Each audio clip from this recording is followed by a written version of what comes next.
Her Excellency Sibongiseni Dlamini-Mntambo, High Commissioner of South Africa to Canada, Dr. Kgosientsho Ramokgopa, Head of the Investment and Infrastructure in the Office of the President of the Republic of South Africa, our partners from Fasken, Mr. Michael Burosa and team, our presenters for today, CEOs, business champions and chambers, ladies and gentlemen, good day. My name is Thandiwe Fadane, the Consul-General of South Africa based in Toronto, Canada. I am your program director for today. Today, also the Consulate-General of South Africa in Toronto, together with our partners, Fasken, bring to you this webinar on investment opportunities in South Africa. We have brought to you the people that speak with authority when it comes to investing in South Africa. The purpose of this webinar is to provide an overview of the regulatory framework in South Africa as it relates to the energy sector, to provide an overview of South Africa's investment needs and opportunities in the sector, and establish channels between South Africa and the Canadian stakeholders. The outline of the program today is as follows. Her Excellency Sibongiseni Dlamini-Mntambo will deliver the welcome address and also introduce to us Dr. Kgosientsho Ramokgopa, who will be doing the opening remarks. The overview of the opportunities will be delivered by Tshifhiwa Magoro, Head of Independent Power Producers Office in South Africa. The investment climate in South Africa, we will hear from Mr. Amith Singh, Head of Energy Finance from Nedbank Corporate and Investment Banking. Our moderator for the question and answer session will be Mr. Ndumiso Dyantyi, a partner in Fasken Johannesburg office. I will come back for the closing remarks. Please note that the bios for the speakers and additional material are available on the link for this webinar. Without further ado, I hand over to High Commissioner. Thank you very much. Thank you. Dr. Ramokgopa, Head of the Investment and Infrastructure Office in the Office of the President of South Africa, representatives from Fasken, Ms. Thandiwe Fadane, Consul-General of South Africa in Toronto, our speakers, distinguished guests, ladies and gentlemen. If you are in Canada, good morning. If you are in South Africa, good evening. Sanibonani, Dumelang to all of you. It gives me a great pleasure to welcome you to the South African Energy Webinar. I wish to especially welcome Dr. Ramokgopa, who has made the time to join us today to share his insight on an important sector to both South Africa and Canada. I know that you are expecting the Minister of Minerals, Resources and Energy, Mr. Gwede Mantashe, to address you today. Unfortunately, the Minister has a bereavement in his family and is unable to join us. I wish to acknowledge Fasken and express our gratitude for partnering with the South African Consulate-General in Toronto in making this webinar possible. My appreciation also goes to the CG Fadane and her team in Toronto. Thank you for all your efforts in making this happen. I am confident that today's webinar will provide important information and answer strategic questions on why the South African energy sector is one which Canada investors should consider. This engagement will also provide an important platform for both countries to strengthen existing collaborations between stakeholders and explore new areas of cooperation. The world is currently navigating the COVID-19 pandemic. As a result, most countries are going through economic turbulence. And with the slow economic growth, the focus, quite rightly, also falls on jobs. Reduced economic activity has led to stubbornly high levels of unemployment in many countries, including South Africa. The impact is felt all around the world. Countries are looking for solutions to improve domestic economic performance, development, and put people back to work. Even before the COVID-19 pandemic, South Africa was experiencing slow economic growth, partly because of several challenges in the energy sector. Despite being the most energy-intensive economy on the continent, South Africa has undergone a spate of load shedding in recent years as demand continues to outstrip supply. However, while faltering output and under-maintained infrastructure have had an adverse effect on the country's economic performance, a range of government initiatives, notably the country's independent power producer bidding program, is expected to help strengthen long-term output and reduce the risk of volatility. We are all aware that there is a relationship between infrastructure and growth. As we intensify our focus on economic growth and investment, the demand for infrastructure development, and in particular, energy, also grows. With that in mind, the Office of the President in South Africa has established an office mandated to look into investment and infrastructure in South Africa. Distinguished guests, ladies and gentlemen, I now have the privilege to introduce to you Dr. Kgosientsho Ramokgopa. Dr. Kgosientsho Ramokgopa is currently head of the Investment and Infrastructure Office in the Office of the President of South Africa. Prior to this, Dr. Ramokgopa was Gauteng's MEC, that is the member of the Executive Committee for Economic Development, Agriculture and Environment. Previously, he has held the position of Executive Mayor of the city of Tshwane between 2010 and 2016. At the time, he was one of the youngest mayors of a metropolitan in the country. Dr. Ramokgopa's previous positions include holding the position of CEO for both the Metropolitan Trading Company and the Johannesburg market. And he has previously been the Deputy Chairperson of the Board of Trade and Investment in Limpopo. Dr. Ramokgopa has been a political activist since the 1980s when he was a mere 14 years of age. Dr. Ramokgopa holds a PhD from the University of Pretoria, a Master's of Public Administration from the University of Pretoria, and a Master's of Business Leadership from the University of South Africa. He completed his BSc Civil Engineering at the University of Durban-Westville in 1998. So, to highlight South Africa's potential as a favorable investment destination in the infrastructure, and in particular in the energy sector, ladies and gentlemen, I would like to welcome Dr. Ramokgopa. Thank you very much, High Commissioner, and also special greetings to the Consulate-General. And let me also greet the fellow panelists and our eminent participations to this webinar. Let me just express a word of appreciation to the High Commissioner for broadening the flow of conversation and engagement. I think the country can only benefit from such engagements.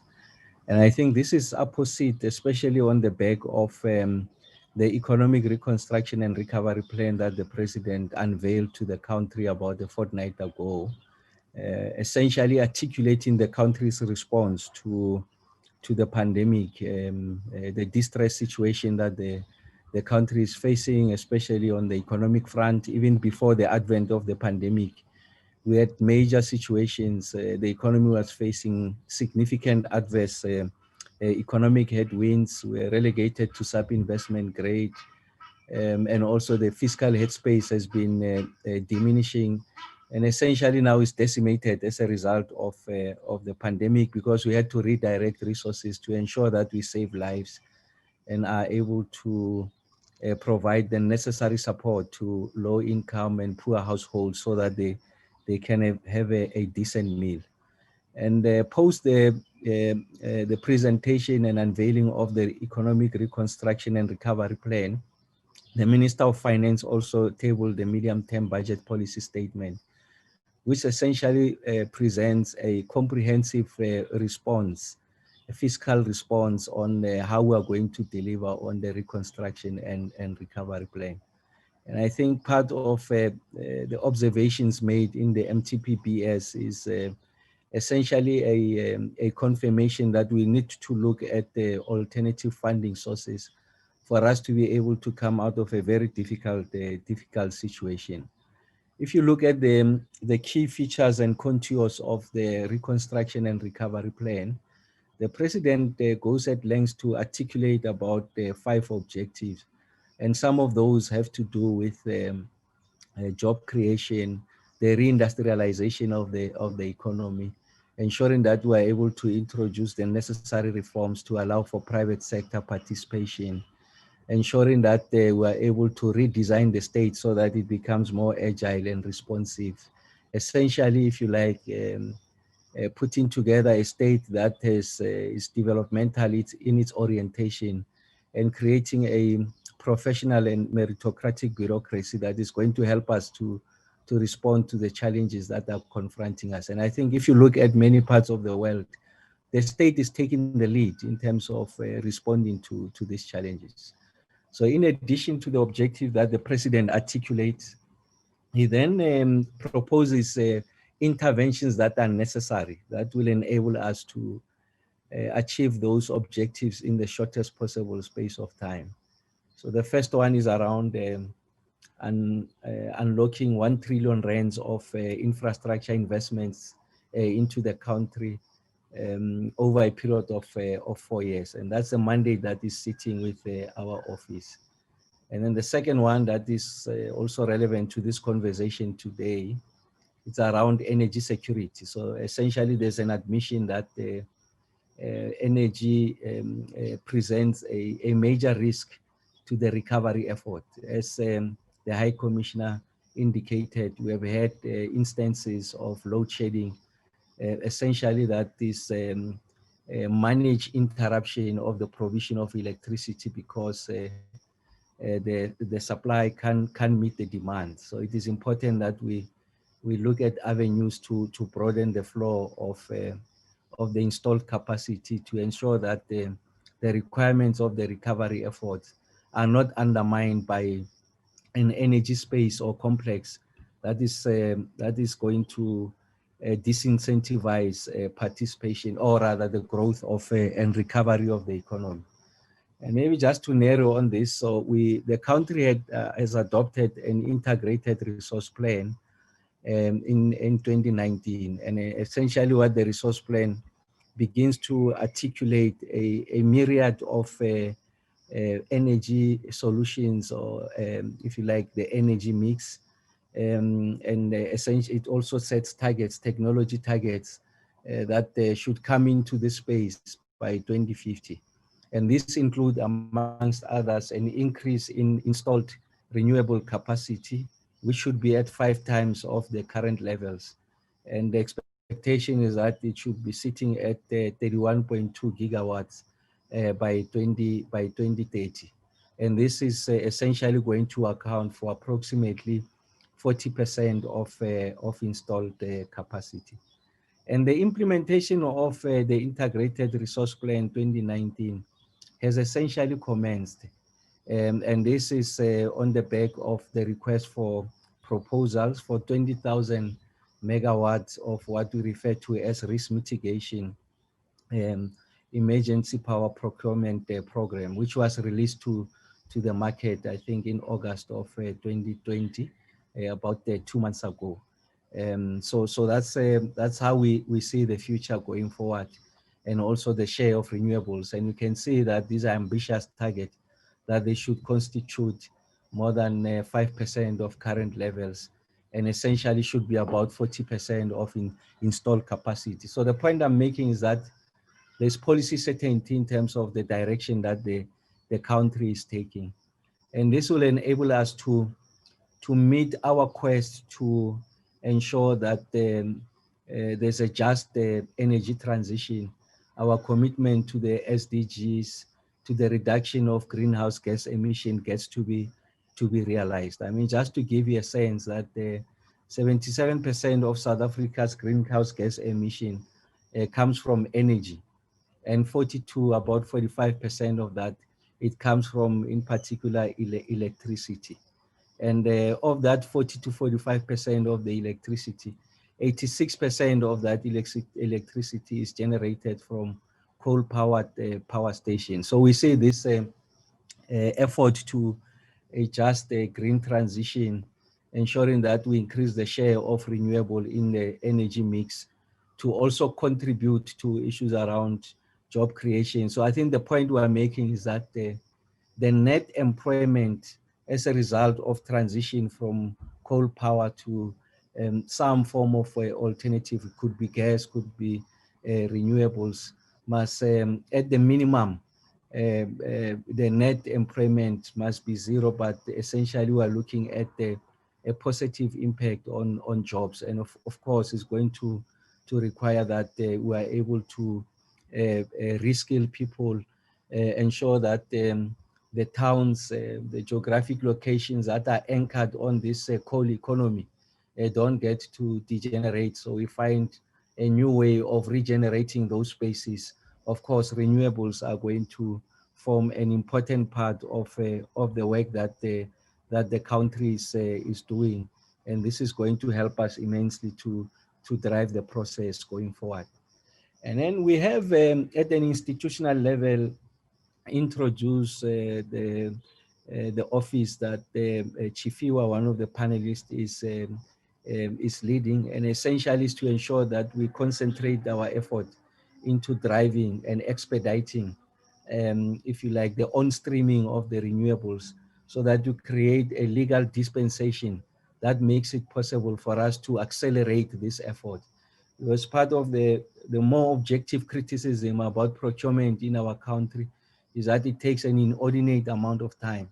So the state has admitted that you need to introduce a legal mechanism or dispensation that is going to ensure that we are able to accelerate investments in these spaces. And I think we have had about 4 or 5 rounds of this exercise, and we've been able to demonstrate that the introduction of the IPP office has been novel in a sense that it has been able to demonstrate what is possible if the state is deliberate around how we want to crowd in private sector participation in the spaces that, especially in our country, was traditionally reserved for just the public sector. I'm sure you know that we have Eskom, which is our state-owned enterprise, has responsible, mandated with energy generation, transmission and distribution, has been a monopoly. So essentially, the state has not been responsive, over bureaucratization, and as a result, I think there's a sovereign debt exposure that has resulted as a result of this concentration and lack of competition. So we think that the introduction of the IPPs are going to ensure that there's greater levels of competitiveness. I think pricing is likely going to go down over a period of time, of course, as technology gets to be improved going forward. And also the institutional mechanism of the IPP office led by Tshifhiwa has demonstrated that once the state is deliberate, is able to orchestrate bespoke solutions on particular interventions, the state becomes successful. And this is a program that has been celebrated over a period of time. And in fact, in the office, the infrastructure and investment office, we are taking that template to other areas of investments, in particular infrastructure outside the renewable space. Like I said, Tshifhiwa and the team have done exceptional work in that. And then there's a number of projects that we are doing to ensure that there's reliability of supply, ensure that energy doesn't become a risk in this economic reconstruction and recovery. One of the projects that we are running, I'm just saying at the high level, I'm sure Tshifhiwa can get into the more granular technical details, is around what I've shared with you, the risk mitigation power purchase program. This is about 22,000 megawatts. I think we have admitted that as we speak now, there's an energy supply gap of between 2,000 to 3,000. And that's why we refer to it as an emergency power procurement, so that in the shortest possible space of time, we're able to close that gap. We anticipate that the investment value will be upwards of 40 billion rands. And like I said, the request for proposal documentation has gone out on the 23rd of August this year, and bid submission deadline is on the 22nd of December of this year. And we're expecting that financial close will be realized by the second quarter of 2021. So that's the agency that we're applying to this. So in the South African procurement universe, this is the shortest possible time span that we can take to closing deals that are this complex. We have something also on the smaller IPP program, about 100 megawatts, and this is really about small independent power producers. They'll be allocated about 5 megawatts each. So essentially it's about 20 of these projects to the tune of 6.5 billion rands. And we have already gotten to a stage where we have identified preferred bidders. So I'm making this point just to illustrate that there's commitment, there's agency in the manner in which we want to address this. And there's issues around the program on embedded generation investment program. This is anything between 400 megawatts to 1,000 megawatts. It will be to the tune of 6.4 billion rands. And this is about some of the major consumers of electricity, intensive users, some of the key metropolitan municipalities in our country. They'll be participating in that space for purposes of own use. What is the point that I'm making, Excellency, as I conclude, is that at the highest level, the apex office in the land, we have come to appreciate that investments are key to the recovery effort. Like I said, the economic recovery and reconstruction and recovery foregrounds the importance of energy as one of the key drivers. If you like, I had indicated that at an institutional level, of course, someone like Tshifhiwa, the IPP office, is able to accelerate this. I've also demonstrated that there's a policy certainty with regards to the composition of the energy mix and the share of renewables in that energy mix. So the state is decisive, is at the forefront. And then the fifth area is just an admission that the state alone won't be able to do that, that we need to crowd in private sector participation. And that's why I had said at the onset of my contribution that we really appreciate the efforts that the High Commissioner, the CG, you have made to ensure that you broaden the floor so that we get to have these conversations with the potential investors. Thank you very much for the opportunity, moderator. Thank you very much, Dr. Kgosientsho. I am now going to hand over to Mr. Magoro.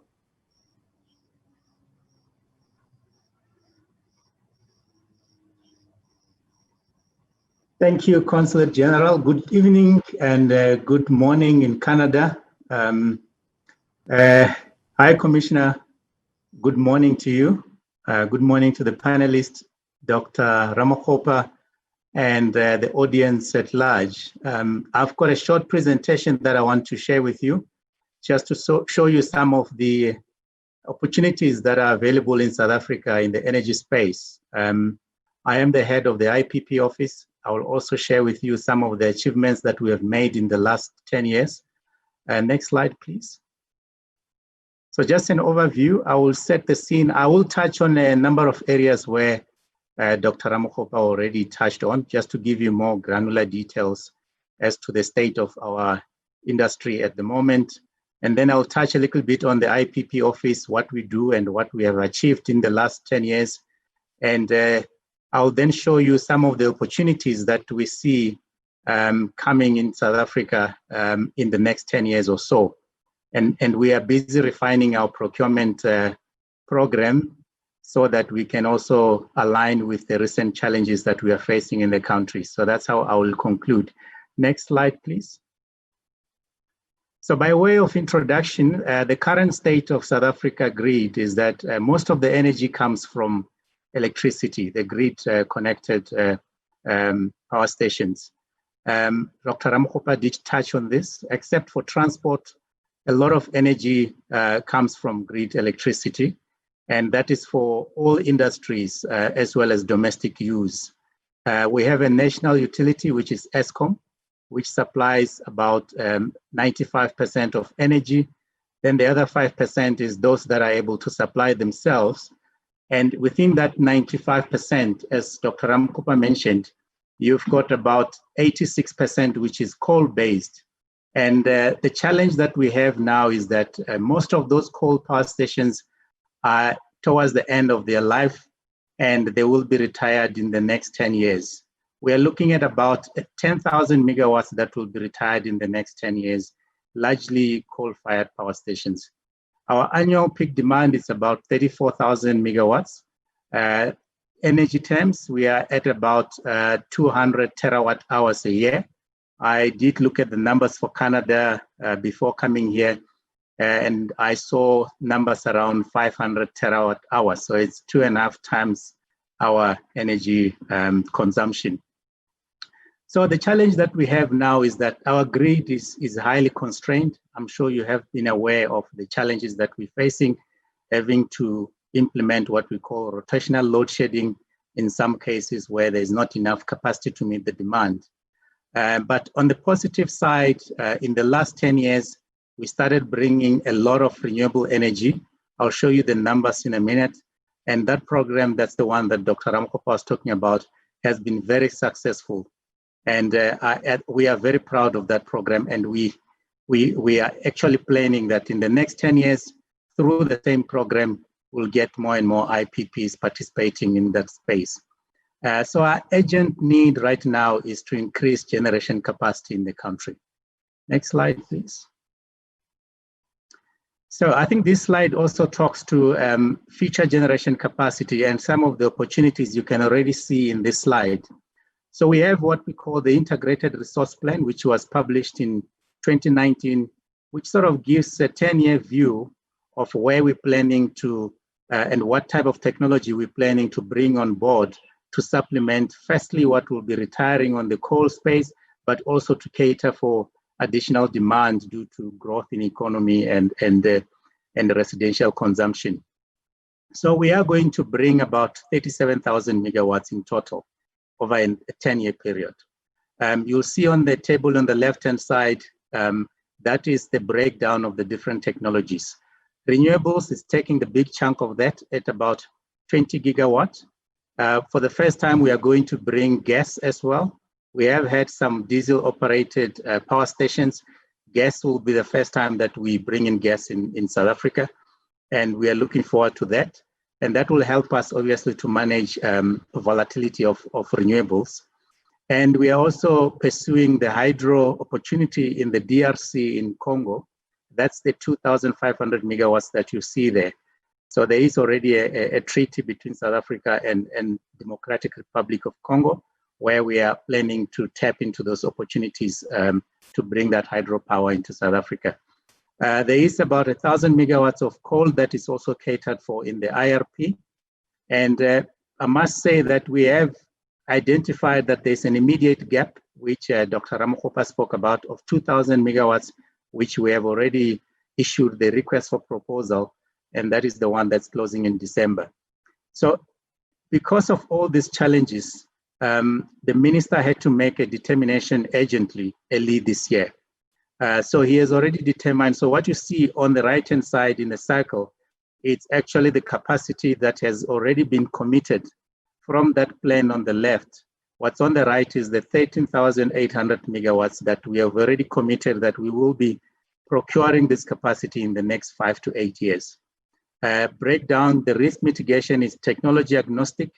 We're very much excited about it. This one allows investors to decide what sort of combination they want to bring on board to meet the requirements of the risk mitigation. We actually closed, last week we were supposed to close the questions and answer sessions for the prospective bidders.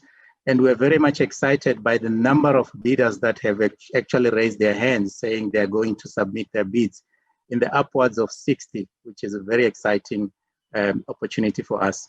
And then the other breakdown in terms of what has been committed is the 11,800 megawatts, which is again largely composed of renewables at about 6,800 megawatts, 3,000 megawatts of gas, and we also, for the first time, bringing battery storage in this program, and coal as well, the 1,500. So this is what we're committing to be procuring in the next 5 to 8 years.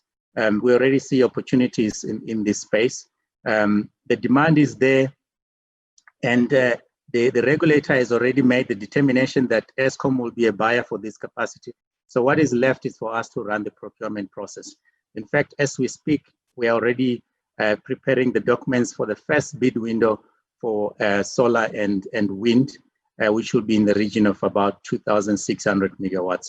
So that the minister has already decided that the RFP for that should be out not later than end of January 2021. Dr. Ramokgopa spoke about that. Yes, we are running the two programs in parallel. The 2,000 megawatts is closing in December, and at the same time, we'll be issuing the RFP for the 2,600 of renewables. And another important aspect as we go through this program is that the issue of just energy transition become key. So you will notice that as we shut down a number of coal-fired power stations, the local communities will be affected. And we are going to procure, taking into consideration the fact that those jobs that are lost will have to be replaced with the jobs that are created through the renewables that are coming online. Next slide, please. So this slide is just giving an overview of what the IPP office, which I had, is about. So the office was started back in 2010 when we started with the whole independent power producers program, particularly to facilitate the procurement of energy from the private sector. This is obviously understandable given that the national utility Eskom is still very much vertically integrated with both all three entities, distribution, transmission, and generation, under the same umbrella.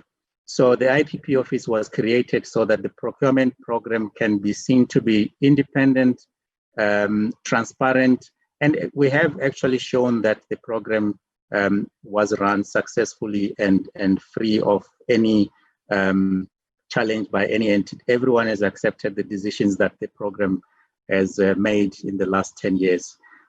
So our mandate is basically to procure on behalf of the Department of Energy. The second one is obviously we monitor those projects once they reach commercial operation for the full duration of the PPA, which is about 20 years at this point in time. Next slide. So this slide is just showing what we have been able to achieve, and we take pride in this program. So far, we have actually selected about 112 IPPs, 90 odd of them are already in construction, and in fact, 60 plus are already in operation. The other 30 are in construction. The other 20, thereabout, are the smalls program where we're trying to incentivize the small players so that we can get more and more local participation in the program. So the rest of this program is about 6,400 megawatts, and that should be coming online by 2022 latest.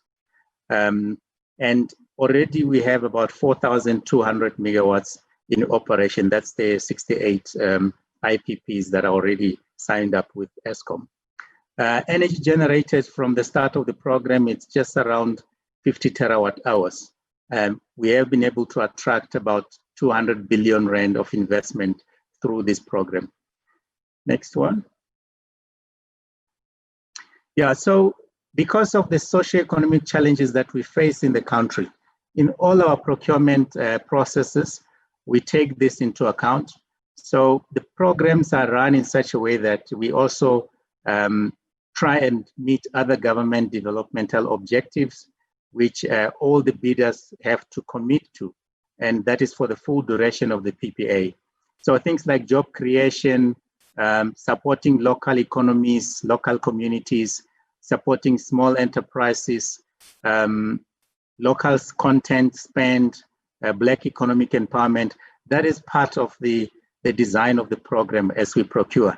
So you can see on the screen some of the achievements that we have made, the jobs, the spend that the programs are making in their local communities to uplift the local indigenous people, supporting small enterprises, buying local, and the shareholders. Currently, we have about 33% of the program equity owned by Black people, and 9% even owned by the local community. So the program has been largely successful, but obviously, you know, we can still do more, and that's what we're aiming to do as we move forward. So these are some of the things that you should expect when you start to come and operate within South Africa. But as I said, we have actually proven that this process is transparent, it's fair, and it has been very successful. Next one. Yeah, so this is just a summary of how the whole process that we manage runs through. So we prepare the documentation, we go out on tender, which we call the RFP. We normally give the market between 3 and 6 months, depending on the complexity of the program, to respond to the bids. And then once we receive the bids, we evaluate, which takes anything from 1 month to 3 months. And then once we have selected the successful bidders, they then are given time to close the program by signing all the agreements, associated agreements with the contractors, with the lenders. And once that job is done, then what's left is construction, which is left to the successful bidders. And then there's usually a long stop date where we expect all the program to reach commercial operation. And from thereafter is the 20-year power purchase agreement that kicks in. So this is basically how we run the program. It does differ depending on the agency. For example, the risk mitigation, because of the current generation capacity, we are running it on a fast track basis to try and bring that capacity online as soon as possible. Next slide. Okay, so we're just summarizing some of the opportunities. I mean, we've already touched on the capacity that we're expecting and the different technologies that we'll be bringing online. So just going a little bit into details, we see opportunities in establishing manufacturing to supply equipment for these programs. There's a lot of opportunities, whether it's a company that's coming to start a manufacturing plant, or it's an investment venture capital company that wants to invest in manufacturing. The opportunities are here. We've got very reasonably priced labor in the country. Raw material is available. So that's the one area where we also planning to make sure that as we design the programs going forward, we structure them in such a way that there is enough room for companies to sustain their production going forward. And again, this is really a springboard because we know that the rest of the continent is facing the same challenges. So establishing a manufacturing plant in South Africa just open up the opportunities to sell in the rest of the African continent. Project development, so those entities that are interested in developing the projects themselves, the opportunities are here, as I highlighted earlier, whether it's a developer or it's an investor. There we see a lot of opportunities available through these 30 gigawatts that we'll be building. Another area, and I'm aware that there is already a company from Canada that is operating in this space, that is the EPC space, engineering, procurement, and construction. There are a lot of opportunities in this space. We have seen a lot of companies coming on board as we started with this program. We had obviously about 5 years where not much was happening. So we're actually expecting a lot more activities to start happening in the EPC space as well. Lastly, but not least, is around operation and maintenance and asset management. There are a lot of companies that have established themselves as just pure asset managers for the IPPs in the country. And that's a huge opportunity given the number of IPPs that we already have and those that we plan to have into the future. And then what I have here in the cycle is just to show that even with all of this, there are also opportunities around transaction advisors. We use a lot of legal, financial, technical transaction advisors as we go through these procurement processes. Next one. So yeah, this is the second last slide where I'm just showing. So as we design the next program, these are some of the challenges that we have to take into account. The big one I'll just touch on, Eskom unbundling, Dr. Ramokgopa spoke about. So the vertical integrated utilities, the president has already announced that Eskom will be unbundled. There is a roadmap already in place whereby they will start with legal unbundling in the next year or so, where transmission will be separated first from Eskom, and then the generation and distribution will follow after. So that will obviously set us to now start looking at creating a market for South Africa, the energy market for South Africa outside the vertical integrated utility. So that's an opportunity that we're also looking at very excitedly, because it's going to change the landscape, it's going to change the game, and then we'll have some form of competition in the market as we move forward.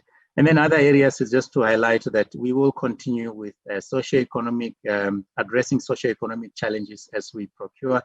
The speed of execution, given where we are now, will be the key. Grid infrastructure, that's another area where we see a lot of investment opportunities there. The transmission grid operator, which is within Eskom, in the last 2 weeks, I've actually published what they call the Transmission Development Plan, which looks at the 10-year development opportunities for the transmission grid in South Africa. And in there, they have highlighted a number of opportunities that will be available for grid strengthening. And we're looking at about, I think it's over 100 billion rand that will be spent just on the grid reinforcement going into the future. So then just on government guarantee, just a comment there. So for all the programs to date, government has been stepping behind those programs. So we've just been asking ourselves, given the maturity of the market now, do we still need the government guarantee? So I think that's one area where we're still going to have a good discussion with the market. And I think Amith will also touch on the same issue. So we are looking at even more innovative ideas as we move forward, given all these challenges that we have when we start procuring the next few rounds. Last slide. So in conclusion, I think the next 10 years, what we'll see in South Africa, based on what I just showed you earlier, the build phase that we're going into, it's not anything we have seen in the last 90 years or so of Eskom existence as the national utility. So we're looking at about 37 gigawatts that will have to be procured in 10 years. And this is the first time that so much capacity will be procured within a space of 10 years. And we are very excited about it. And then lastly, I just want to highlight some of the challenges, opportunities that we see coming, although they may be outside the program.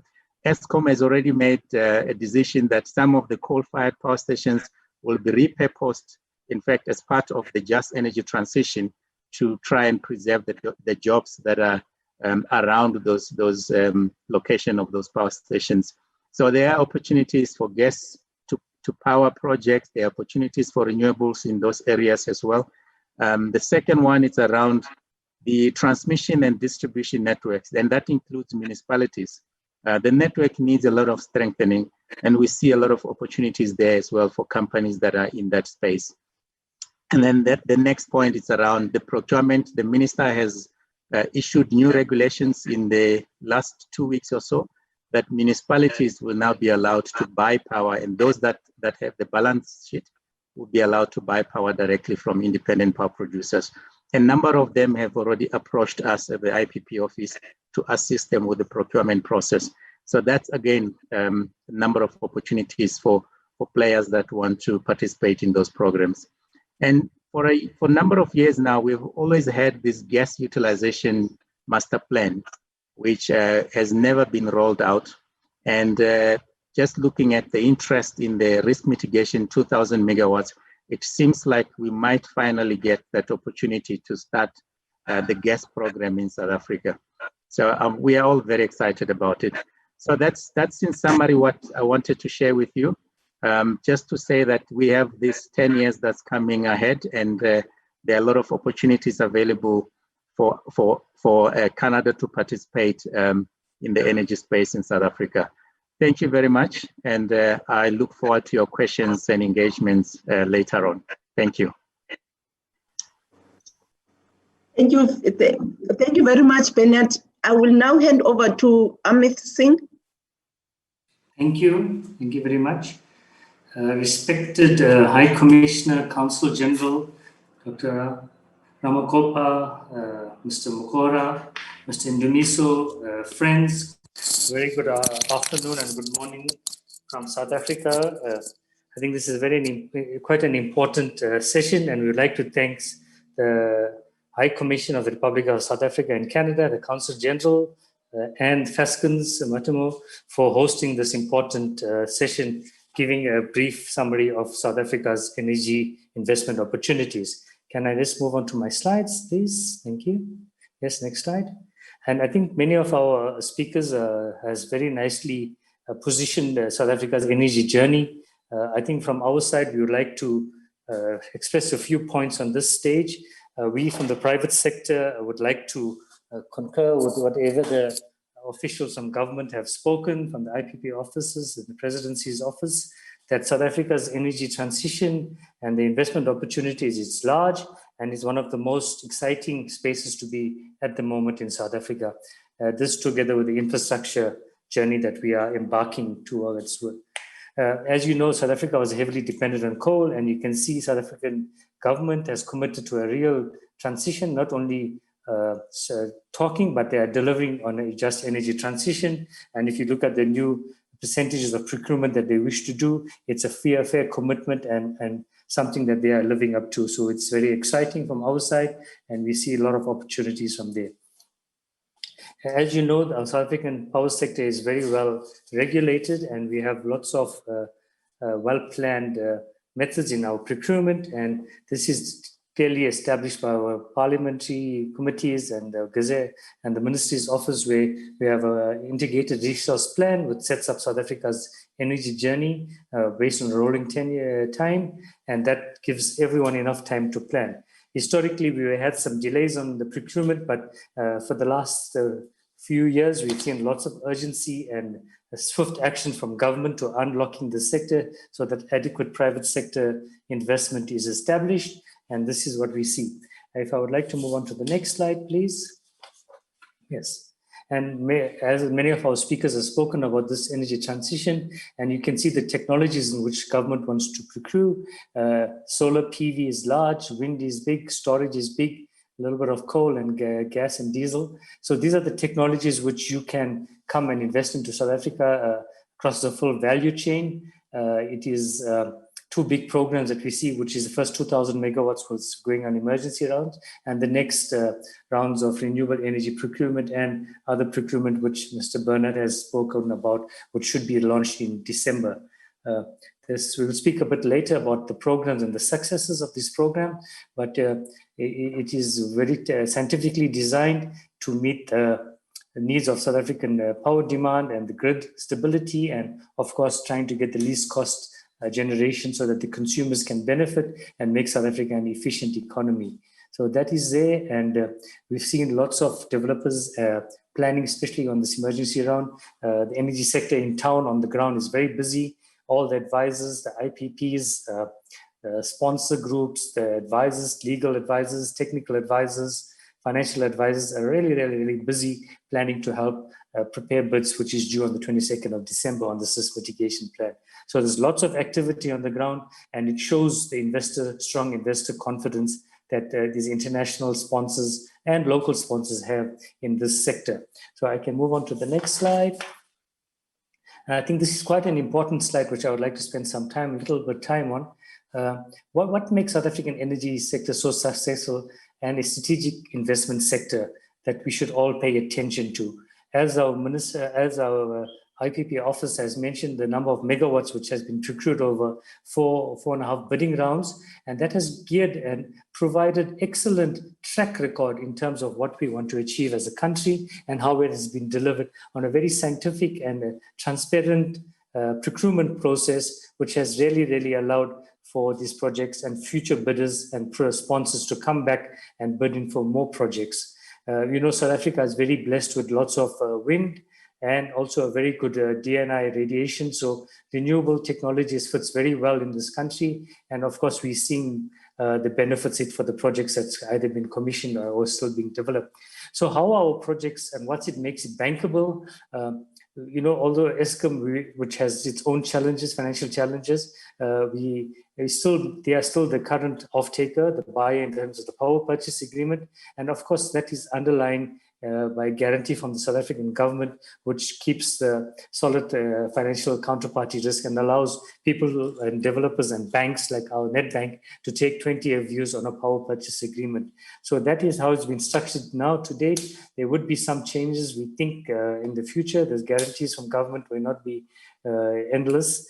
It's not a blank check. So there would be some restructuring in terms of other credit enhanced products, which I'll speak a bit later. And I would like to say, we as Nedbank and even through Fasken, we're involved in many projects through the continent. And we've seen that even in the rest of the world, many governments and utilities have defaulted in terms of their payments to IPPs. We've got a few experiences, but to date, Eskom has been very good. They've been paying all the invoices for the power that they've purchased. And it's really a good story coming out of that.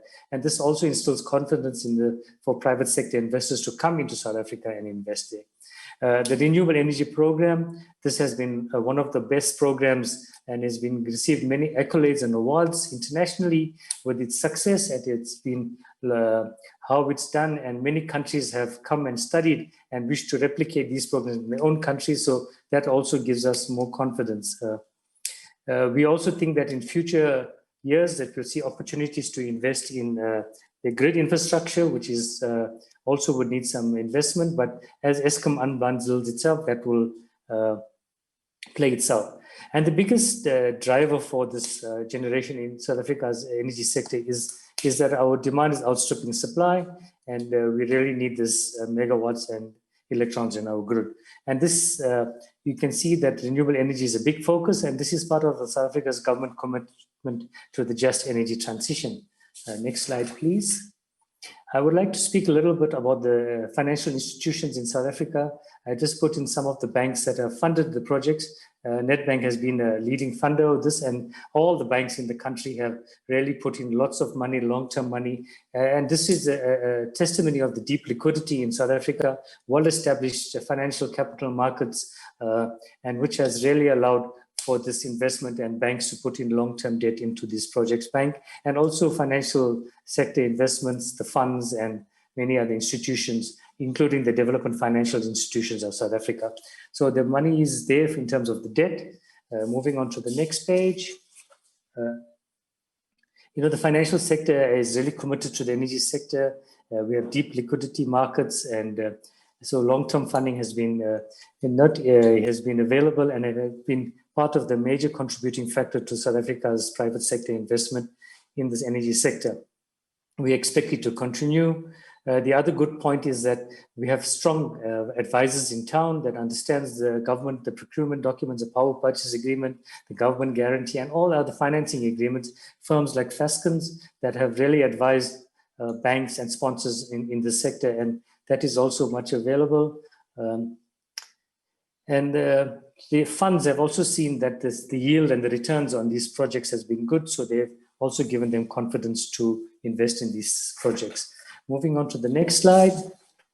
Ndumiso, I'll try to make up some time. Next slide, please. Thank you. So the current model, which I briefly spoken about, where Eskom is the buyer and the government guarantee, I would, as Mr. Bernard has mentioned, that the government is unbundling Eskom, and part of it is to create a single independent transmission and system market operator, and that will give an independent buyer to these projects. Initially, government or someone has to create it, enhance it until it builds its track record. But by establishing this independent office would allow more projects to be procured in terms of government's mandate without with the different levels of guarantees. So that is work in progress, and I think we have heard from Eskom recently. There's good progress on that side of it. So moving on. Mr. Bernard spoke briefly about the local manufacturing. We think that the previous rounds of procurement has created lots of jobs, a little bit of local manufacturing content. But I think with the future plans of government, I think it'll create some confidence for deep local manufacturing of the components in this either the wind or panels or the PV sector. So that is on its way. The manufacturing sector is critical for the job creation and just energy transition. And creating a sustainable program will create the necessary stimulus to create the local manufacturing. And just moving on to the next slide. One interesting thing that's happening in South Africa is the embedded generation, where government has started allowing private power purchase agreements to be established, especially in the manufacturing, in the mining sector. We've seen lots of good progress from government to unlocking the regulatory framework so that private firms, private mines can develop their own power plants for their own use. That is being very, very promising. As we also know that the municipalities will also be allowed to generate or buy power on their own, and that framework is working well. So that is also a very big opportunity for investors to work on. Moving on to the next slide. I briefly spoke about this embedded generation framework, and that's working very well. The mining sectors are rolling out a lot of projects, and even the big heavy industrial sector, the rooftop businesses, lots of rooftops have been converted to solar. When we think in the next 5 to 10 years, it'll be a big, when you're driving through the streets of South Africa, you'll see lots of PV panels on lots of factories and homes. So that's really taking off nicely, and it'll develop into its own momentum, and it'll also allow for the easing of the demand burden in terms of the grid. Moving on, in terms of these projects, next slide, we've seen two types of financing structures, the traditional corporate finance and the project finance, and both of these models have worked successfully to raise debt to fund these embedded projects, or the corporate PPAs, power purchase agreements. I think the next slide that I'll spend a few minutes and before I hand over in terms of my time, I think this is the very most important slide that I would like to emphasize. Why should IPPs and investors invest in South Africa's energy sector? There's significant growth. As we said, our demand and supply is not being balanced. We need reserve margin. And this is the way that government has earmarked and planning to ease South Africa's grid and the investment opportunities in terms of ensuring that there's enough power for South Africa's growth opportunities. So that's one thing. The embedded and captive generation projects, that's also take for the private sector. That's also taking up nicely, and with the regulatory framework being opened up, we'll see lots more opportunities in there. This power sector also creates significant jobs, I think, in terms of manufacturing and construction. So that's also a big, important value chain for us to play through. We have a strong independent regulator in the form of NERSA. So the sector is well regulated.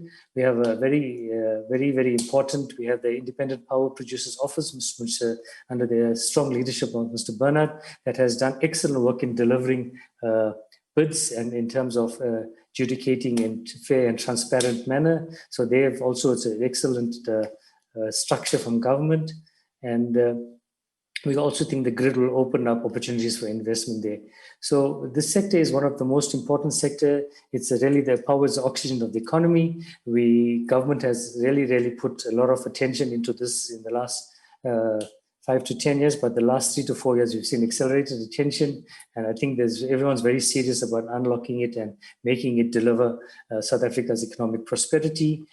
From the private sector, from the bank side, we've seen a lot of strong positive movement, and it's a sector that we are ready to support and have supported historically. And we would welcome all investors to come and pay attention and invest in this sector in South Africa. Thank you very much, and I thank you for the opportunity. Thank you very much, Mr. Singh. And Ndumiso, is over to you now. Thank you, Your Excellency. Maybe let me observe protocol as well on my side. To you, CG, as well as High Commissioner, all protocol observed. Bernard, thank you very much for an insightful presentation there. Mr. Singh, thank you very much for a positive spin in terms of where we stand as a country and as an industry at large. By way of introduction, I am Ndumiso, a partner at Fasken here in South Africa, Johannesburg.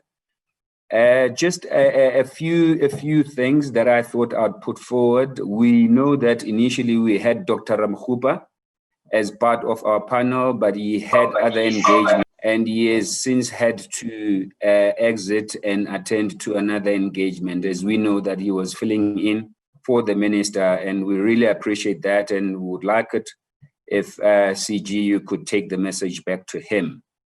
I've got a few questions. I'll start over with the questions that we had jotted down just based on the presentation. I have noted also that there are questions that have come through, and people can just keep on feeding through their questions.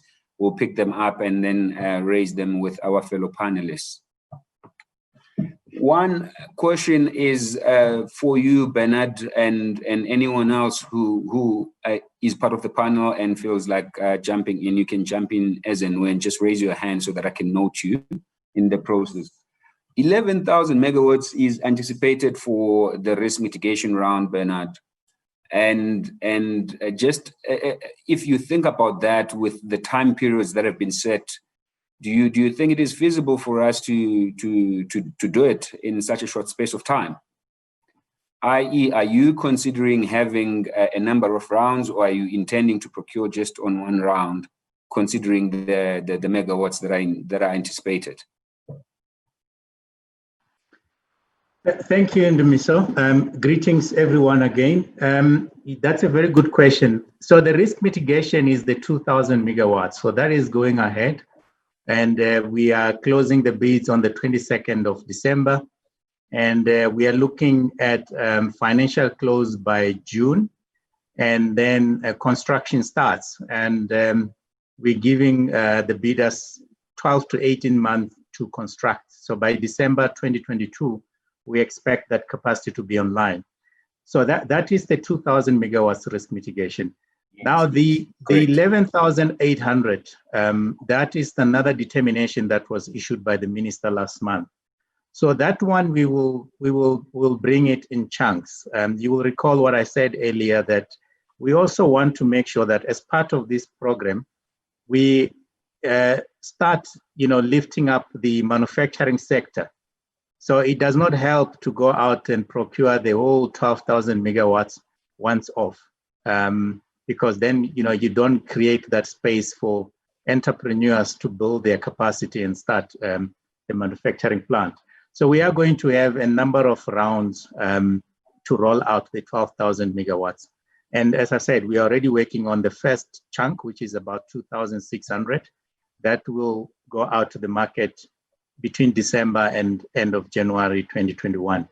And then subsequently, we're looking at maybe 6 to 8 month time frame from one to the other, so that we can keep the momentum of the program. So we're very excited about it. It's going to be in chunks, not once off. Again, it will also in line with the demand, as the demand for electricity grows in the country. That's excellent.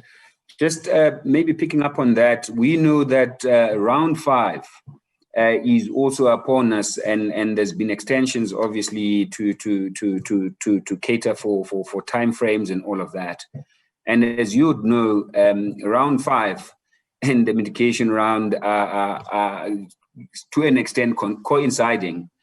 Is there a way that you think you will find to sort of accommodate, you know, the role players that are playing in the industry at the moment, just to make sure that, you know, they are given enough time to submit sensible bids to you, but over and above that, to make sure that there is meaningful participation for the emergency round, but also for round 5, particularly for those bidders that may not be successful during the emergency round, and they would obviously want to default to round 5. Do you see any timelines being, or any latitude being extended to those? Yeah, that's a very good question. It's a balancing act, Ndumiso and the audience. So the risk mitigation, you know, we're very ambitious initially. We wanted to close it in 3 months. And the market came back to us. They said, no, this is too short. It's a complex program. As I said, you know, it's technology agnostic. So the minister allowed us a further month extension. But with regard to round 5, we're opening the bids in January, and at the same time, we will be busy evaluating the risk mitigation. So there is enough time between January and June. So it will probably likely close around about June for the market to work on the round 5 documents and then bring back those bids, hopefully by end of June. So we think there's enough time while we are busy evaluating the risk mitigation. The market will then start working on round 5. I must also say that when we had engagements with some of the potential and former developers, there's a lot of activities on the ground, which is very exciting. The market was not waiting. The market has been busy preparing, or especially for renewables. So we know that there are projects that are just waiting for round 5 to be released. Fantastic news, fantastic news. I think that's a positive spin for the market at large, particularly for those foreign investments that we are looking to attract into the country. Perhaps whilst you are grabbing your water, let me go over to Mr. Singh. Mr. Singh, just a quick question. On your presentation, you touched on the so-called credit-enhanced off-taker in a proposal that you make as a way forward. Can you perhaps just enlighten us as to what you anticipate that to be? And over and above that, I guess it will be a follow-up question for you. If you think that Nedbank, you know, will still have appetite to fund other forms of renewable energy going forward. So firstly, the issue of an independent purchaser of power without the necessary government guarantees, it's quite an important milestone that South Africa has to reach to realize, which I think at some stage Mr. Bernard spoke about 30,000 megawatts of independent generation over the next 10 or 20 years. And we know government doesn't got infinite guarantees to support such ambitious procurement of power through IPPs. Worldwide, we know that it's not the case where government guarantees. In more mature developed economies of Europe and America, where interstate trading and wheeling of power is more flexible by across countries, it's a different, and people buy and trade power over the counters, and it's not based on power purchase agreements, but more on agreements to over-the-night contract purchases. So power is traded. But in South Africa, we don't think we'll get there in the next 10 or 20 years. So it'll still be a very regulated sector where you'll need a power purchase agreement. And with that power purchase agreement, the ability for investors and banks to lend is a credible off-taker or a credit-enhanced off-taker. So we think that government has started a good journey in terms of moving towards ITSMO and unbundling of Eskom. Initially, we do not think that it'll take some time for you to have a strong balance sheet and necessary credit ratings so that investors can invest in this sector and with the confidence and without the government guarantees. But in the short to medium term, we will still need some enhanced guarantees. But I think there are opportunities and options for government to consider, especially on the renewable book, where we see a lot of international development financial institutions, multilateral agencies that can provide the necessary credit support and relieve government of offering these guarantees. And that can be the key enabler, the unlocking of this independent power purchaser until they have strength and credibility of its own balance sheet with the necessary credit ratings. So it's going to happen. It's going to take some time, but we think we're in the right direction. Ndumiso, is that okay, or do you want anything else? No, absolutely dealt with the question, Mr. Singh. Perhaps just as a follow-up question, in terms of your appetite to find new technologies, batteries is what has been asked in our Q&A online. Okay, if you want to maybe just shed some light on that.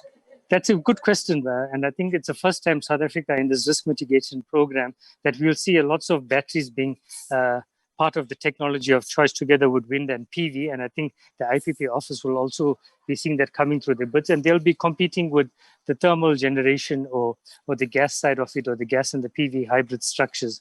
And I think, so batteries is here. We've seen in parts of more mature economies that these batteries are being funded with necessary guarantees and other credit enhanced structures, because remember, these are 20-year PPAs.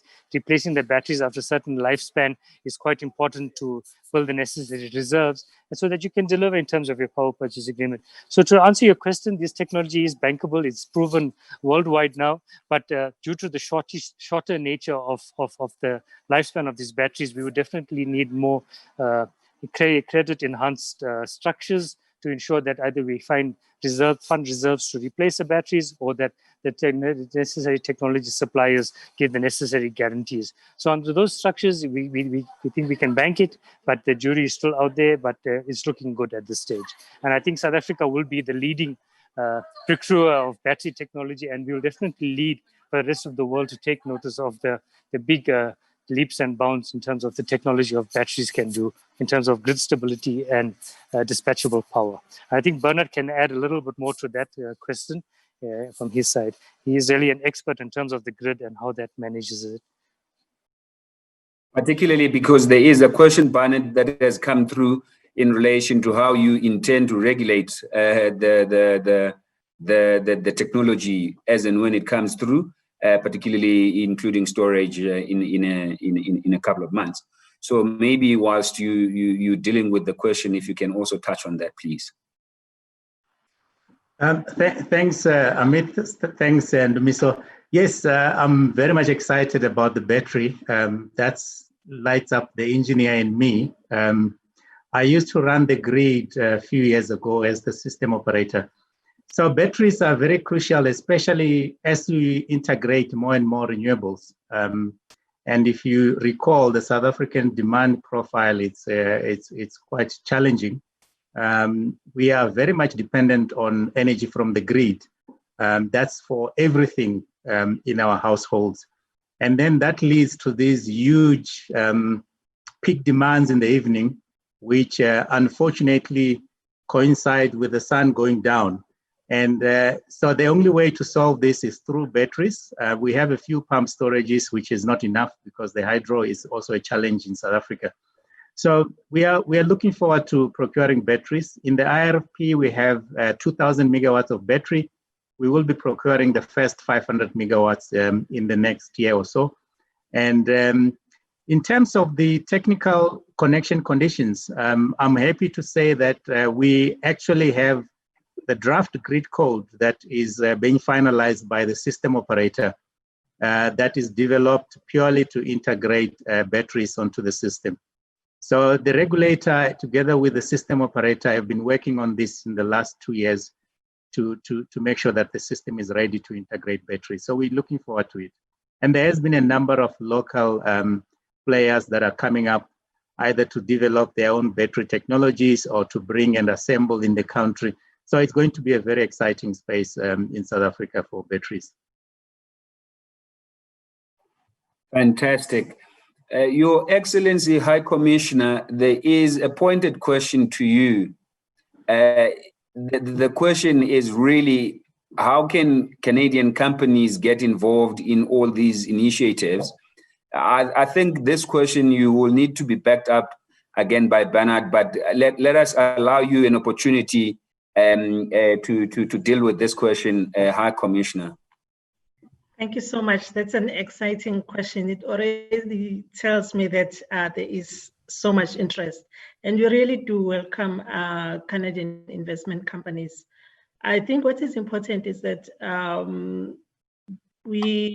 you will have to contact the CG in Toronto to get more information. That is one, and we will link you with the Department of Mineral Resources and Energy in South Africa, because they have the projects. They will know exactly how to channel you. So that will be very, very important. But beyond that, I'm going to speak to the CG. Maybe we can find a way of having the contact details for the Department of Mineral Resources on our website, so that you will get this information and be able to contact the relevant people. Thank you, High Commissioner. Perhaps a suggestion, CG, and this will obviously be with your permission, if we can use the mailing list that we currently have of the participants and we circulate the details, I think it may also just expedite the sharing of the contact details. All right, moving right along. Bernard, I think I am just back with you insofar as the regulatory requirements are concerned. There is a question that's been raised insofar as BE requirements are concerned for foreign investors that would like to play in the energy sector in our country. Do you perhaps want to, at high level, because I know these can be quite detailed and nuanced, but at a high level, just highlight the BE requirements for foreign investors? Okay, that's a very good question. I've said that in all our programs, we always want to make sure that there is beneficiation of the local communities. So I will use the risk mitigation as an example. For ownership, we are saying 49% South African ownership, 51% can be foreign ownership. That's at high level. In terms of Black ownership, the minimum is 30% on the risk mitigation.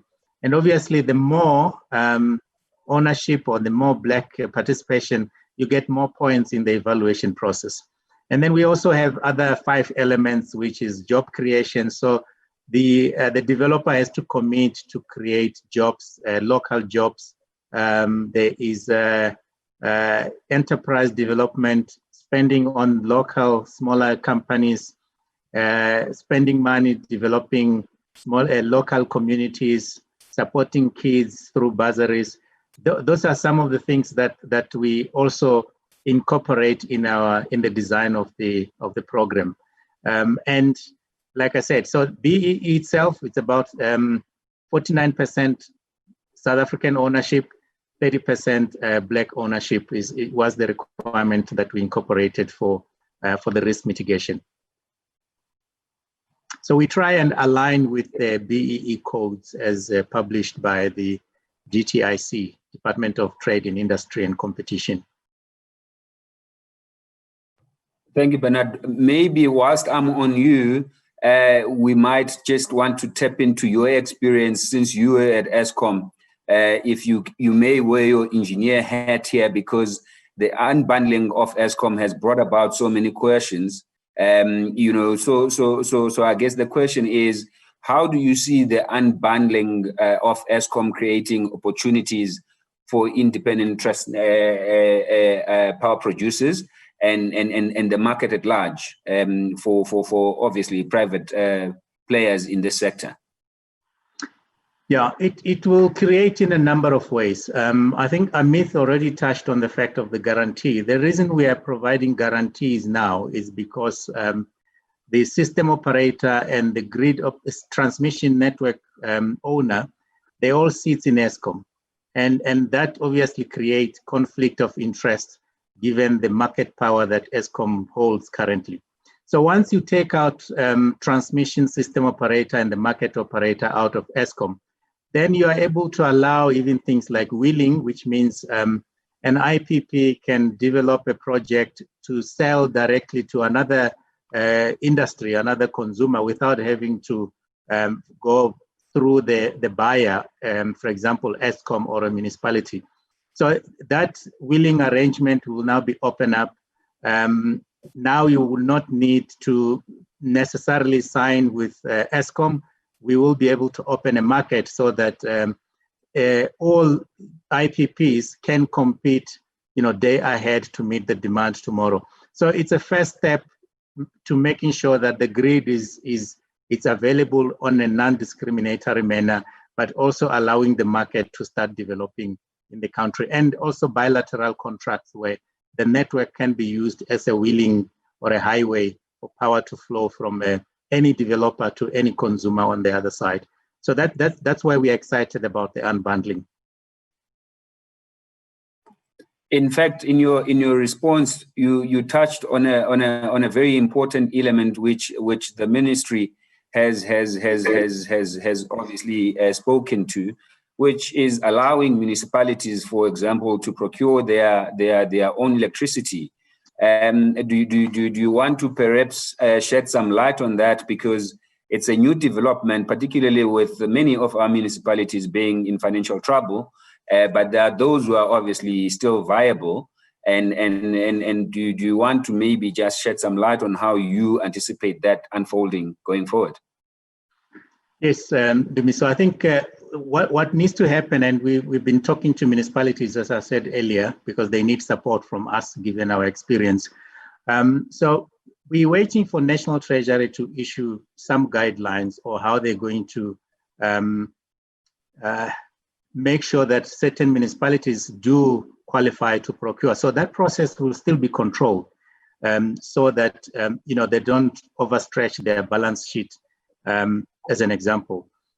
So I think what will happen is, firstly, we will need to certify those that are able to procure, and they will be given an allowance. For example, City of Cape Town might be given, I'm just giving an example here, 400 megawatts as what they can procure on a given year.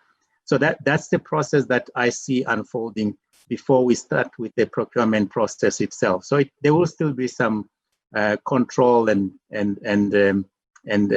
regulation around how they procure and how much they can procure, so that they don't overstretch themselves. But we are very excited about it, because it will just bring another dynamic in the industry, which is good to solving the challenge that we have as a country. Please, thank you for that, Bernard.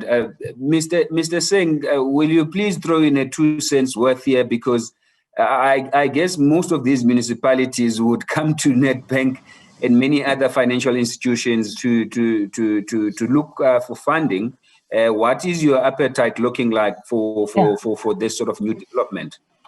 Ndumiso, I think it's a good question, and there are definitely many municipalities and metros in South Africa that can, on their own balance sheet, procure and would be able to seek and get approvals from both the investment committees of the IPPs and the banks. So there's definitely a sector that we are looking out very carefully to see how we can deploy some capital into there. So I think it's an important sector, the municipalities, and giving them some freedom to do what it is. And we think there are quite a few in South Africa that would be able to achieve the successful program. But I think the critical elements is how they procure and to attract real quality IPPs and sponsors to deliver their power. That is quite important. As we said, through the IPP office, we had a very transparent, credible program of procurement. And I think if that continues through the municipalities, it can be a big enabler of more generation in South Africa. Thank you. Thank you, Mr. Singh. In fact, that leads me to the next question, Mr. Bernard, as you were just about to go on mute. Sorry, I'm coming back to you. Just as we move forward, we are seeing a lot of deregulation that is taking place, and allowing self-generation, particularly if you look at the mining companies that would like to run with they're essential for our economy, and they would like to have their own generation going on. How do you anticipate regulating that sort of space? And we've seen many companies with the rooftop also, going and generating their own energy, and to an extent, we might want to find a way to regulate that. And how do you see your office dealing with that? Ndumiso, not my office per se, but I can just give my comment based on my experience in the industry. So we only run the procurement process. So if, for example, a mine approaches us to procure on their behalf, that service we can offer. But in terms of regulation, I think the regulator will have to play a key role here.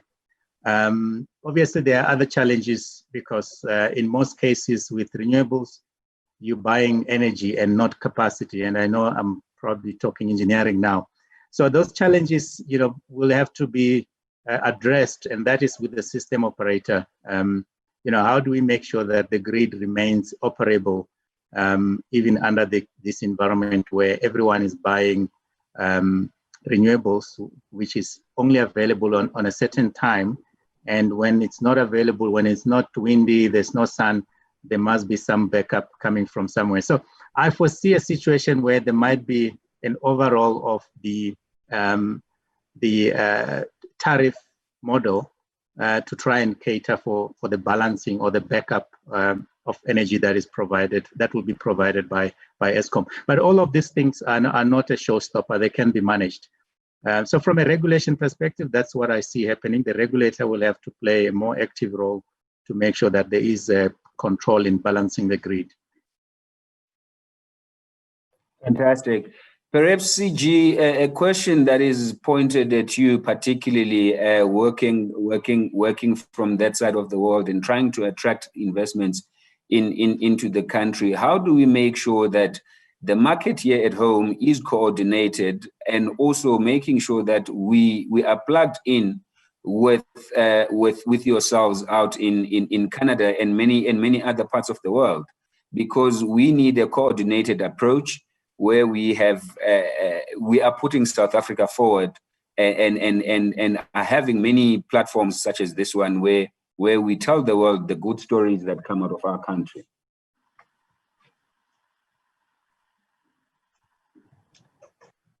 Thank you very much, Ndumiso, for that question. This, in my eyes, Ndumiso, this is exactly how we should be working. Because if you look at today's webinar, we have government, we have private, and we also have the representative of our government from outside.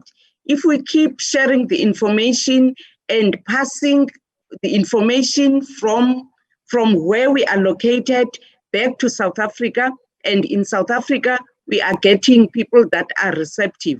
I think people like Bernard and yourselves are our resource as we are out of the country, because all the questions that will be coming from the market, from the prospective investors from this side, we have to channel them through to you at home. So we are really hoping that we will all be alive to the realities of the fact that we need to work together to make sure that we not only talk to the investors and we disappear and nothing happens, we get to be involved in terms of making sure that they get the necessary information that they require. Thank you.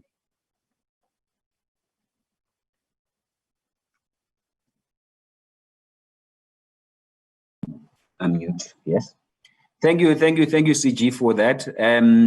I guess this is a generic question that anyone, who's part of the panel can pick up, which I think, we have a situation where a lot of young people want to get into this space as we close off, but I think it would be encouraging to hear from the gray hairs that are part of this panel, you know, the opportunities that lie ahead in this space and how young people can sort of also play an active role. Perhaps I'm speaking from a not so young perspective, but I still feel young, very, very young at it.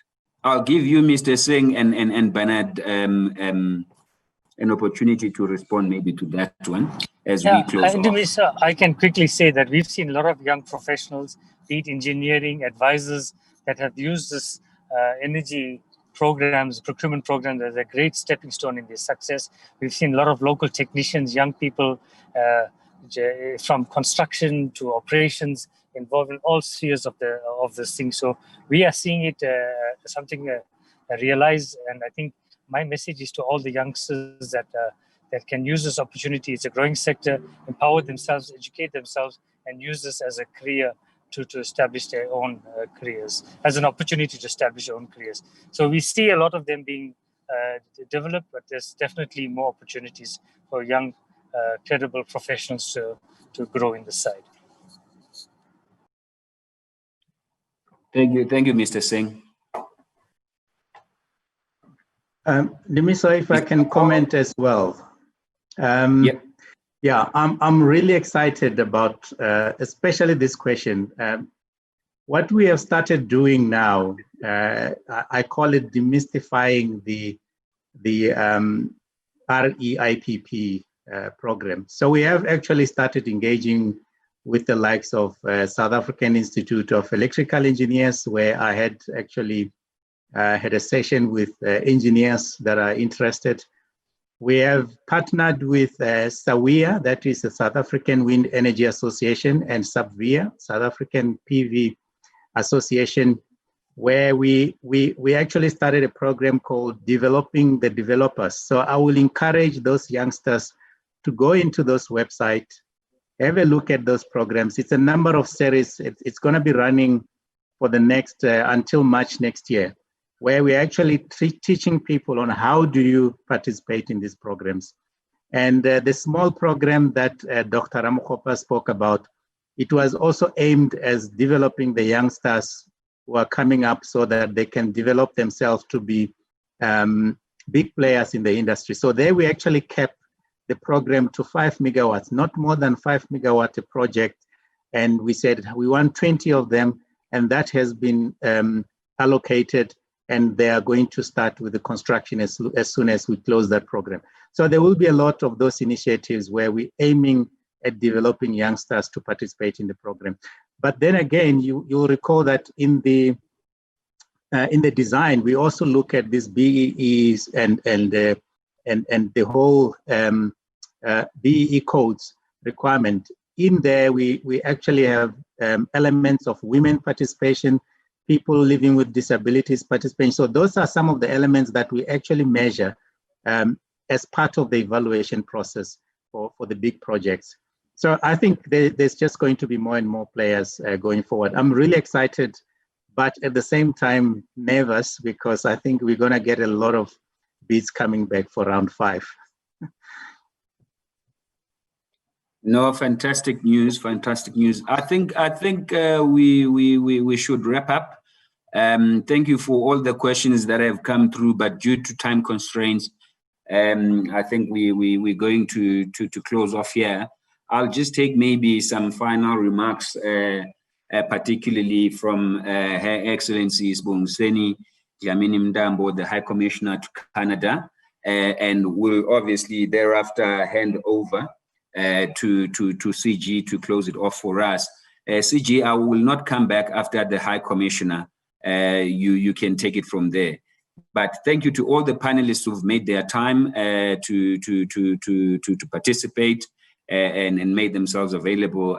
I think this has been insightful, and I'm looking forward to many of these kind of engagements. I think it was fruitful. Thank you very much, guys. Mr. Dyantyi, thank you so much. I think you have handled this so well, so professionally. I know my CG is going to give the closing remarks to thank everyone, but let me again, on behalf of the High Commission and on behalf of our consulate in Toronto, our Consul-General, say thank you so much for working with us. South Africa needs you. We need to partner. We need to work together. We want to grow our economy, and we cannot do it alone. It's countries like Canada, which when we extend our hand, we know you are going to reach out to us. We need you. More so because also we are looking at not just South Africa. At some stage, we have now this agreement that is in place. So we will need the expertise. We will need to work together. But again, thank you so much for this platform. I think the event went very well. Thank you. I thank everybody. Thank you very much, Ndumiso and the High Commissioner. It is my pleasure to provide a few highlights from the discussion this morning. I wish to again to express my appreciation to the presenters for the information that has been provided on the needs and opportunities for investment in the energy sector. As indicated, the South African economy was already facing challenges ahead of the onset of the coronavirus pandemic, and this has been exacerbated.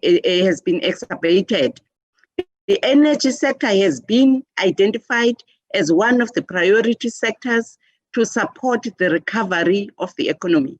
In addressing the energy deficit between energy demand and supply, the IPP office has been instrumental in the procurement of energy focused on renewable energy as part of just energy transition.